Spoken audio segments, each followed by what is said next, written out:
Toute personne qui passe son temps à critiquer les femmes sont des personnes qui manquent un peu de base historique. Les hommes, la Red Pill, toutes ces personnes du monde occidental qui nous disent que les femmes, de toute façon, on ne peut pas compter sur elles et qu'elles se sont battues pour une certaine liberté qui se résume à OnlyFans. C'est un peu méchant, je trouve. C'est un peu méchant, surtout quand on sait que la femme occidentale a beaucoup souffert parce qu'elle a dû vivre durant plus de à peu près 6 à 8 000 ans avec un homme sauvage, patriarcal, qui n'a vu qu'en la femme une capacité de pondre des enfants et qu'elle ne pouvait pas donner son avis. Que ce soit en Grèce, que ce soit chez les Romains, que ce soit en tout cas toutes ces personnes qui sortent de ce qu'on appelle le Caucase, toutes ces personnes qui sortent de ce territoire herbacé, aride, plat, qu'on appelle les steppes, entre la Caspienne et la mer Noire. C'est un peu dur quand même, un peu dur.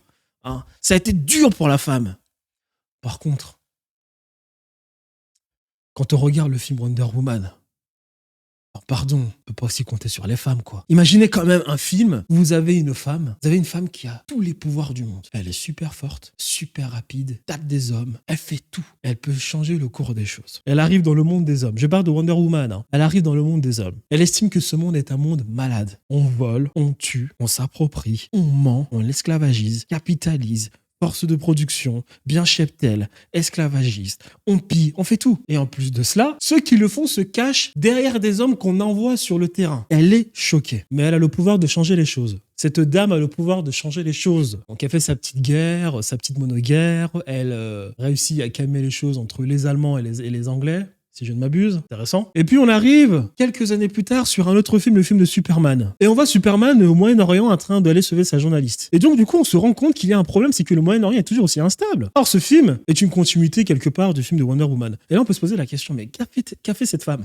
Cette femme qui s'est plainte du monde des hommes? Cette femme qui s'est plainte qu'il y avait autant de problèmes chez les hommes? Mais elle n'a rien fait. Au final, tous ces pays d'Afrique, le Congo, le Rwanda, la Libye, le Moyen-Orient, la Palestine, la Syrie. Mais qu'a-t-elle fait là-bas? Et donc du coup, qu'est-ce qu'on voit? On apprend que Madame Diana, Wonder Woman, a vécu sa vie cachée au final, à Paris, en train de nous faire des tableaux de l'art. Mais c'est pas quand même possible. Donc avec tous ces pouvoirs-là, au final, cette femme n'a rien fait. Et là, quand même, tu te dis, est-ce que ce film, au final, était un film sexiste? Parce que, franchement, c'est dégradant pour la femme, quand même. Elle avait tous les pouvoirs du monde, au final, elle a pensé qu'à sa petite personne et elle allait se cacher à Paris, en train de faire des tableaux. Donc, on pourrait se poser la question. Est-ce que ce film est un film sexiste? Dégradant vis-à-vis de la femme? Ou bien, dans le fond, ces hommes qui tirent un peu sur les femmes, c'est un peu abusé, mais quelque part, il y a quand même une petite part de vérité. On pourrait se poser la question.